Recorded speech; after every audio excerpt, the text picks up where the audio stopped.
હવે આપ ખેડા જિલ્લાનો સમાચાર પત્ર સાંભળશો. લેખક જનક જાગીરદાર. રાજ્યના કેટલાક જિલ્લામાં વરસાદી માહોલ જોવા મળી રહ્યો છે. જોકે ખેડામાં આગામી 8 તારીખ સુધી વરસાદની શક્યતા નહિવત હોવાનું હવામાન વિભાગ દ્વારા જણાવાયું છે. તેમ છતાં સમગ્ર ખેડા જિલ્લામાં મહત્તમ તાપમાનમાં ઘટાડો નોંધાયો.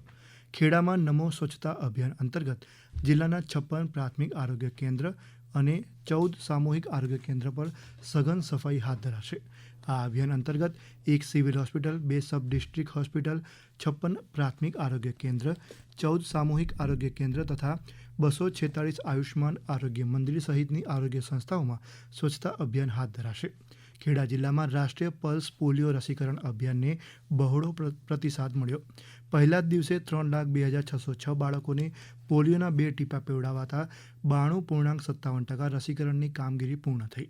જિલ્લાના કમળા ગામ ખાતે મહેસૂલ, પંચાયત અને આપત્તિ વ્યવસ્થાપન રાજ્યમંત્રી સંજયસિંહ મહેડાના હસ્તે 0 થી 5 વર્ષના બાળકોને પોલિયોના 2 ટીપા પીવડાવી પોલિયો બૂથનું ઉદ્ઘાટન કરાયું હતું. આ પ્રસંગે ઉપસ્થિત વાલીઓને તેમના બાળકોને પોલિયોની રસી અવશ્ય અપાવવાની અપીલ કરવામાં આવી હતી.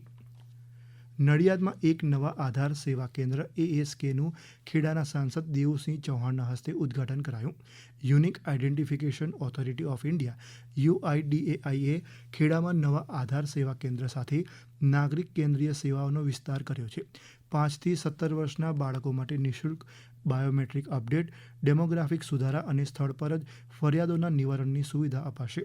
આ અંગે સાંસદશ્રીએ કહ્યું હતું કે ખેડામાં આ આધુનિક ASK નાગરિકો માટે ઝડપી, વધુ અનુકૂળ અને પારદર્શક આધાર સેવાઓનો સુનિશ્ચિત કરશે. ડિજિટલ ઇન્ડિયાના સંકલ્પને સાકાર કરવા અને રાષ્ટ્રીય પ્રભાવને વિસ્તારવા તરફ આ એક અનન્ય મહત્વની સિદ્ધિ છે. ગોલબેજ ખાતે વાયબ્રન્ટ ગુજરાત, વાયબ્રન્ટ ખેડા પ્રાદેશિક પરિષદ યોજાઈ ગઈ. તેમાં વિવિધ ઉદ્યોગો સાથે 1,763 કરોડ રૂપિયાથી વધુના 43 જેટલા સમજૂતી કરાર કરાયા. દરમિયાન મહાનુભાવોના હસ્તે સબસિડીના ચેક, લોન મંજૂરી પત્રો અને સહાય પત્રોનું વિતરણ કરાયું હતું.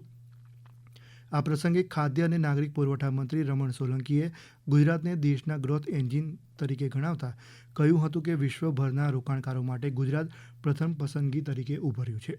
મહુધાના ધારાસભ્ય અને રાજ્યના મહેસૂલ રાજ્યમંત્રી સંજયસિંહ મહેડાના હસ્તે ચકલાસી ખાતે નવી શાળાઓના ભવનનું ભૂમિપૂજન અને ખાતમુહૂર્ત કરાયું હતું.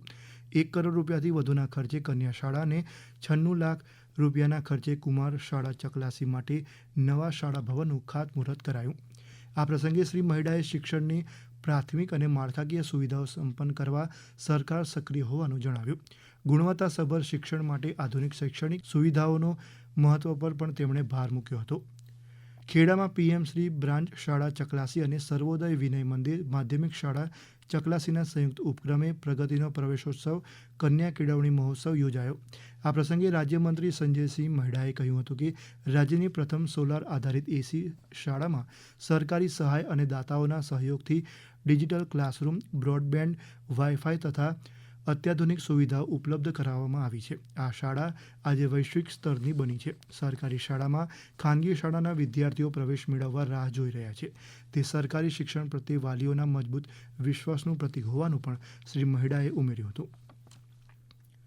ખેડામાં ખેત બચાવો અભિયાન શરૂ કરાયું. જિલ્લામાં 22 જેટલી તાલીમમાં 849 ખેડૂત અને પશુપાલક ભાઈ બહેનોએ આધુનિક કૃષિ પદ્ધતિઓનું માર્ગદર્શન મેળવ્યું હતું.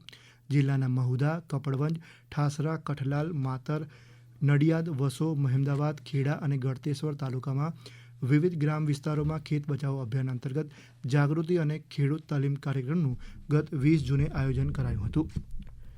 હમણાં જ આપ ખેડા જિલ્લાનો સમાચાર પત્ર સાંભળી રહ્યા હતા, જેના લેખક હતા જનક જાગીરદાર. આ પ્રસારણ આકાશવાણીના અમદાવાદ, વડોદરા કેન્દ્ર પરથી કરવામાં આવ્યું.